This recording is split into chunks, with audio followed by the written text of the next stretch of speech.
Je m'appelle Maëlle, j'ai 34 ans, et 3 jours avant Noël, ma sœur m'a envoyé un message qui m'a fait comprendre que je n'avais jamais vraiment eu de place dans ma propre famille.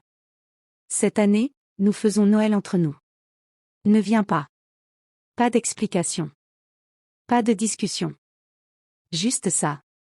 Je suis restée assise dans ma voiture, devant mon immeuble, à relire ces quelques mots. Pendant plusieurs minutes, je n'ai même pas réussi à démarrer le moteur. J'avais passé des années à croire que ma famille avait besoin de moi. J'étais celle qui réglait les urgences, organisait les repas, aidait mon père, gardait les enfants de ma sœur et trouvait toujours une solution quand tout le monde paniquait. Mais apparemment, lorsqu'il s'agissait de Noël, je n'étais plus nécessaire. Alors j'ai fait quelque chose que personne n'attendait. Je suis partie. Mais avant de vous raconter ce qui s'est passé, vous devez comprendre pourquoi cette décision a complètement bouleversé ma famille. Je travaillais comme photographe indépendante à Annecy. Je vivais seule dans un petit appartement et, contrairement à ma sœur, je n'avais ni mari ni enfant. Ma sœur, Émilie, avait 2 garçons et passait son temps à expliquer que sa vie était trop compliquée. Mon père, André, avait 70 ans et vivait seul depuis le décès de ma mère. Depuis des années, j'étais devenue leur solution de secours. Quand mon père avait besoin d'aller chez le médecin, je conduisais. Quand Émilie devait travailler tard, je récupérais ses enfants. Quand quelque chose cassait dans la maison familiale, je payais ou je trouvais quelqu'un pour réparer. Je ne demandais jamais rien en retour. Parce que je pensais que c'était ça, être une famille. Quelques semaines avant Noël, j'avais même acheté les cadeaux de tout le monde. Puis est arrivé ce message. J'ai appelé ma sœur. Elle a décroché après plusieurs sonneries. Maëlle, ne commence pas. Ce n'est pas contre toi. J'ai demandé pourquoi je n'étais pas invitée. Elle a parlé des enfants, de l'ambiance, du besoin d'avoir seulement la famille proche. Je lui ai demandé ce que j'étais. Elle n'a pas répondu. Cette nuit-là, j'ai ouvert une vieille boîte que je gardais dans mon placard. À l'intérieur se trouvait une enveloppe contenant toutes mes économies. Depuis 3 ans, je mettais de côté de l'argent pour réaliser un rêve que je repoussais constamment, partir seule quelques semaines en Norvège. Je regardais cette enveloppe depuis des années en me disant. Un jour. Ce soir-là, j'ai décidé que ce jour était arrivé. J'ai réservé un petit chalet près d'un fjord. Départ le 22 décembre. Je n'ai prévenu personne. Quelques jours plus tard, j'ai reçu un appel de mon père. Il semblait nerveux. Tu vas vraiment partir pour Noël ? J'ai répondu oui. Il a essayé de plaisanter. Puis il m'a demandé où. Je lui ai dit que ce n'était pas important. Il y a eu un silence.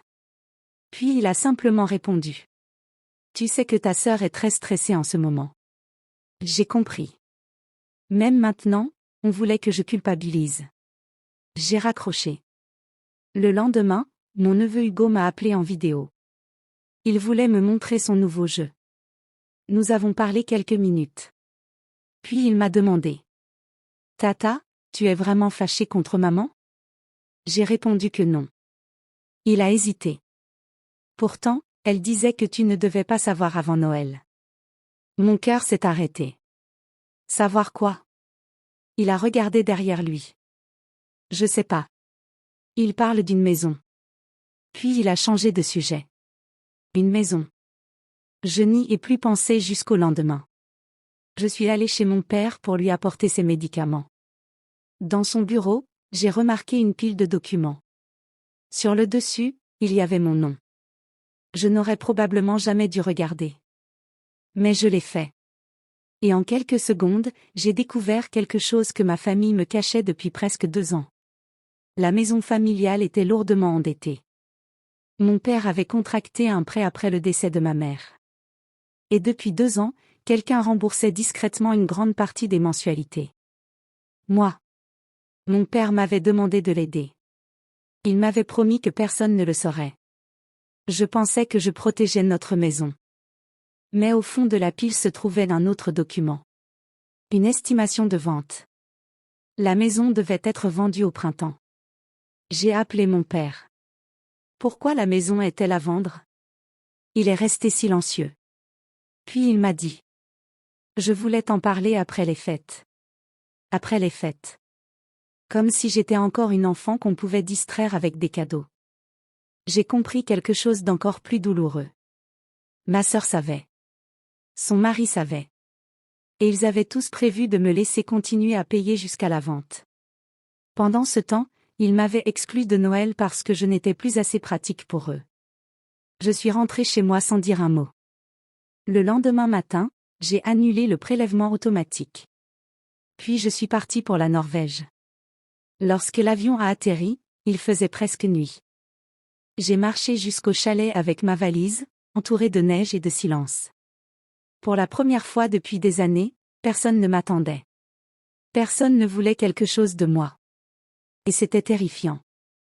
Mais aussi incroyablement léger. Le soir de Noël, j'ai allumé une petite lampe près de la fenêtre.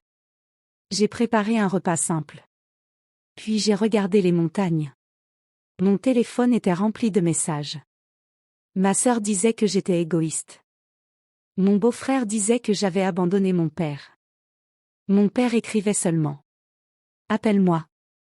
J'ai finalement répondu. Il pleurait. Il m'a expliqué que ma sœur avait découvert mes paiements quelques mois auparavant. Ils avaient pensé que je continuerais quoi qu'il arrive. Parce que je l'avais toujours fait. Cette phrase m'a fait plus mal que tout le reste. Je leur avais appris à croire que je ne partirais jamais. Alors je leur ai dit quelque chose que je n'avais jamais osé dire. Je vous aime. Mais je ne veux plus être indispensable pour avoir le droit d'appartenir à cette famille. Mon père n'a rien répondu. Quelques semaines plus tard, la maison a été vendue. J'ai perdu l'endroit où j'avais passé tous mes Noëls depuis mon enfance. J'ai pleuré lorsque j'ai appris la nouvelle. Mais je n'ai pas regretté ma décision. Avec l'argent que j'avais économisé après avoir arrêté de financer la maison, j'ai finalement ouvert un petit studio photo. La première année a été difficile. La deuxième aussi. Mais chaque matin, lorsque j'ouvrais la porte, je ressentais quelque chose que je n'avais jamais ressenti dans l'ancienne maison familiale. C'était chez moi. Quelques mois après la vente, ma sœur est venue me voir. Elle avait l'air différente. Elle ne m'a pas demandé d'argent. Elle ne m'a pas demandé de garder ses enfants. Elle m'a simplement dit. Je pensais que tu serais toujours là. Je lui ai répondu. Moi aussi.